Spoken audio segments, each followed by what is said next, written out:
Hello everyone, welcome back to my channel. So today I wanted to talk to you about some of my favorite foundations, the ones that I feel are long wearing and the ones that I can count on, and I have combo skin. So a lot of times I see videos, of people who have oily skin or of people who have dry skin, but I think some of those combo people out there get maybe a little forgotten. It is a very tricky skin type, I feel like, and these are the foundations that I have found work for me year round and can kind of handle any type of skin issues that I'm dealing with when it comes to my combo skin. And that's not to say that these foundations wouldn't work for you if you have dry skin or oily skin. I think that's what's so unique about combo skin. You need something that's going to control the oils, and can deal with those oils, and it's not going to break up from those oils, but it's also not going to cling to dry patches, because that is something that those of us who have combo skin deal with. If you're wondering if you have combo skin, let me give you a little insight. If you find that your nose, for example, gets oily, but it also has flakiness and dryness, that probably means that you have combo skin. Sometimes combo skin can lean a little more dry, sometimes it can lean a little more oily, but it means that you have a little bit of both issues going on, which is why it can be kind of tricky and why I think it can be really important to find some really good foundations that are going to last on your skin. Now, of course, everything always starts with good skincare. I try to moisturize as much as I possibly can, definitely more in the colder months like it is now. I find that that's when the dry patches and the flakiness can come through, and I have to be extra careful, but I still try to moisturize and prep my skin as best as I possibly can. And that way the foundation is going to look its best on top of that. But these foundations that I'm going to talk to you about, there's 4 of them. I have heard people who have oily skin and dry skin talk about these foundations as well. So I think that they are ones that work for combo skin very well, but also can suit lots of other skin types, especially depending on how you prep your skin and what you maybe mix it with and whatnot. But not all foundations that people wear who have dry skin or people who have oily skin, not all of those foundations are going to work if you have combo skin. So that's why I wanted to talk about some of these today, because there are ones that I have tried with lots of different primers and lots of different types of powders and in both winter and summer, and I found that they last the best on me. So without further ado, I didn't want to make that intro too long, but let's get into it. So the first foundation is the one that I am wearing right now, and it's the Too Faced Peach Perfect foundation. This one is called a Comfort Matte, and I think that is the key with this one. It's really not that matte, and it depends, of course, on your preference, but for me, I don't love when a foundation is too matte, partly because, again, I might get some of those dry patches, and this is a little more forgiving when it comes to those things and those type of issues. But I also think that, if you have some of that dry skin, it just doesn't look very flattering when you have a super matte foundation on, especially because when you have combo skin, even if you have some of those dry patches, you still are gonna need to powder it because of your oils peeking throughout the day. Now, of course, it depends on how long you plan on wearing the foundation, but usually it's gonna last better if you powder it. This one says that it's oil-free, which again is really good for combo skin. It says it has 14-hour wear. I can't say that I've worn it for 14 hours, but I probably have worn it for 14 hours. I've worn it for a whole long day and it lasted well. In fact, did I wear this yesterday? Or there was a day that I wore this recently where I put it on for my daughter's birthday party, and I put this on at, let's say, 7:30 in the morning, and I didn't take off my makeup until 8:30, 9 o'clock. So pretty close to that, I would say. And my skin looked really, really good. It says that it's photo friendly, which is another great thing to just in general with a foundation. You don't have to worry about that. And oil controlling, which I do find to be the case. Again, I do powder when it comes to this foundation. I powder with most of these. There's one that I can kind of get away with not powdering, and we'll talk about that in a bit. But I just love the fact that this is a comfort matte, because I think that the most flattering on my combo skin is something that is a little more natural and satin of a finish than something that is either super matte of a finish or even super dewy. Dewy foundations, I have to be really, really careful, even in the winter time. And this one I feel like looks good all year round. It can handle when my skin gets a little bit drier, but it also can handle it when it's a little more warm outside.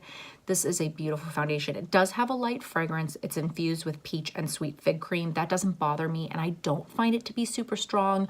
I also don't feel like I smell it after I apply it, but I do smell it as I'm applying it. But if you're super sensitive, that is something to think about. The other thing is, and by the way, I have mine in the shade Nude, which might get a little bit too dark for me as I lose my summer tan. We'll just have to kind of see if I need to get something lighter. But the nice thing about this is I don't remember the exact prices, but of course everything will be linked down below. But it's probably around $40, something like that. But you get 1.6 fluid ounces. And most foundations, in fact, I'm sure the other ones that I have here, the typical amount that you get in a foundation is 1 fluid ounce. Sometimes you'll see a little less, sometimes you'll see a little more. That's the general amount that you get. And so if you get a little bit more, you have to consider that as far as, you know, price per ounce. So this is actually a really good value. Now it depends how many foundations you have. Obviously you want to be able to use something up, but for me this is a go-to. So that's a really good deal, and I can see myself using this up easily because if I need my makeup to last all day long, look really good all day long, and I don't want to, you know, break out, and I don't want it to be super heavy, this is always the one that I go for because it just looks great on the skin and it lasts so well. So I have 2 high-end ones and 2 drugstore ones. So let's do the second high-end one, and then we'll talk about the drugstore ones. So the second one is the Lancome Teint Idole Ultra. This one says that it's 24-hour. That I have definitely not tried. I probably never will, but that's what it says. This one I would say is probably a little more matte than the Too Faced one, but still not too matte. And by the way, the Too Faced one is about a medium coverage. You can certainly build it up. It is buildable. I like to apply most of the time my foundations with a beauty sponge, but you can use any of these with a brush as well. It just kind of depends what you want. There's one that I wouldn't really recommend with a brush, but we'll get to that. But this one is maybe a little bit more coverage than the Too Faced one, but you can still kind of have it at a happy medium, which is what I prefer. And you can certainly build it up to be full coverage. This one just looks beautiful on the skin and it lasts super, super well. I love the way that this one looks. It has SPF 15, so not too bad. I think that you'd be okay wearing this in photos, but you'd still need more sunscreen if you wanted to, you know, wear this outdoors. This one I can get away with not powdering, other than like where I put my concealer. This one I feel like you can get away with it because it is just a little bit more matte than the Too Faced one, but it still isn't too matte where I feel like it looks bad. I probably wouldn't apply this one with a brush either. I think that you probably could if you really want that full coverage, and maybe if your skin is a little bit more oily on the combo scale, but I feel like I prefer this with a beauty sponge.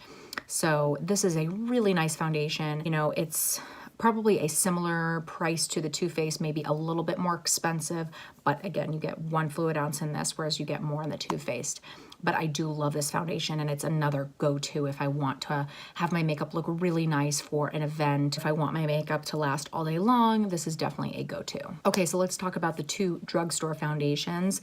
I'll talk about the first one that I discovered earlier on, which is the CoverGirl Vitalist Healthy Elixir Foundation. This is a beautiful foundation, and I'd like to note that CoverGirl just recently became cruelty-free, so that's great news for those of you who weren't able to try this foundation beforehand, but honestly, this is so fabulous. I found out about this foundation from Raw Beauty Christie, and I was definitely a little hesitant to try it because she has drier skin, so I didn't know if this was going to be too dewy for me. Quite the contrary, I do feel like this is, you know, I would say probably a natural kind of satin finish type of foundation. Definitely not nearly as matte as the Lancome or the Too Faced. This one is much more natural and satin, but still doesn't get too dewy for me. And this lasts so well on my skin. The first time that I wore this, I put it on at the beginning of the day, and then that evening I went out to dinner with some friends and they commented on how great my foundation looked, and I had not touched it up. And I was getting maybe a tiny bit oily on my nose, but nothing where I really needed to touch it up. It just kind of looked like natural dew coming through. And it just looked so good. I hadn't really thought to look if I needed to touch up, and it just looked great on my skin. This one has an SPF of 20, so you might want to be a little bit more careful with this one in flash photography, but still, I haven't experienced any flashback. It just has a little bit more of an SPF, but still you'd want to add more if you're going to wear this. And I just feel like this one looks so nice on the skin, and I don't like this one with a brush. I will note that. To me, it's a little too heavy and cakey if I apply it with a brush. I feel like I just really like it much better with a sponge. Maybe you'd like it with the brush. I can't speak for anybody else, obviously, but I love the way that this looks with a sponge. I have it in a lighter shade for when I was a little bit less tan. It's such a good price, and it really is nice. It does have a little bit of a fragrance. I don't notice it after I apply it, but I do notice it as I am. So just something to be aware of if you are sensitive to those things. But I really love this foundation, and it just wears so nicely on my skin. And the last one is my most recent discovery, I would say. I found out about this foundation from Vitalist, and again, she has dry skin, and so I wasn't sure if I was going to like this, but it was so inexpensive that I thought I'll just give it a try. It's $7 from Walgreens. This is the CYO Lifeproof foundation, and this is beautiful. First of all, I love the undertones of this foundation. I have neutral undertones, and it's very hard to find truly neutral foundations because very often they just are more yellow or pink than you expect them to be as a neutral. And this has a beautiful undertone. I really do love this. I have this one in the shade 107. I guess I should tell you what shades my other ones are in. The CoverGirl I have in the shade Buff Beige. Again, that's my darker shade. I'm not that dark, but that's my darker shade. And then the Lancome, let's see. The Lancome is 260 Bisque, which is a neutral one. So, you know, it is supposed to be neutral, but this is the most neutral foundation that I have. You know, it has an almost like gray tone to it, which not in a bad way. It really looks so natural on the skin. I just love the way that this one looks. This one looks good with a brush or a sponge. I still usually prefer a sponge, but it looks great either way. This is another like medium coverage. I think all of these are pretty much medium buildable. And this is just so nice. It is a beautiful looking foundation, and it does last very well. This one I will say is the most dewy of all of them. I definitely have to powder this one really nicely because, you know, it can definitely get a little bit oily on me, but it still doesn't look bad. Like, it doesn't break up. That's the thing. I don't mind getting a little bit oily, but I don't want to see it breaking up around my skin. That's the thing that I don't want. I don't have to touch up with this one. I certainly would feel like I need to probably if I wore this like all day, but otherwise it still looks so nice. And you know, $7 for 1 fluid ounce, really good price. And you know, because it's Walgreens, you can definitely wait for a sale. You know, not that $7 is expensive, but you can even, you know, wait for a sale if you wanted to, or with points or whatever it is. I also have to note that I love the packaging of this. I mean, yeah, it's cheap and it's plasticky and, you know, whatever. It still has a pump though, but I don't know if you can see because I've used this quite a bit already. It pushes it up here. So you really are going to get to use all of the product, and you'll be able to see when you're really close and when it's time to get a new bottle. This is a fabulous foundation. It mixes well with other foundations if you wanted to do that. But this is a great one, especially if you're feeling like your skin is a little bit on the drier side of combo, or if you're dry. If you're super oily, you may not like this, I will say, because for me being combo, I do find that, you know, I get the most oily with this one than with the other ones, but it looks so nice on the skin that I don't mind that. And you know, if anything, I could even mix in a little bit of this with something else because it just looks beautiful, and such a good price for this product. This needs to be talked about way more. Honestly, it's so good. All right, everyone, so that is it for my favorite foundations for combo skin. Let me know in the comments below if you've tried any of these foundations, what you think of them, what your skin type is. Definitely let us know. And if there are any foundations that you found last super well on you with combo skin and you think I need to try them, then definitely let me know in the comments comments below. I would love to hear what you think. I could certainly talk about my least favorite foundations for my combo skin if you want to see that as well. But I hope that if you haven't tried some of these, that you'll give them a try and you'll let me know what you think, and I hope that you will love them as well. If you like this video, please make sure and give it a big thumbs up. That really does help out my channel so much. I post videos every single Monday and Thursday, 8 p.m. Central Time. If you are not subscribed, please hit the subscribe button. I would love for you to stick around, and I really hope to see you next time. Bye.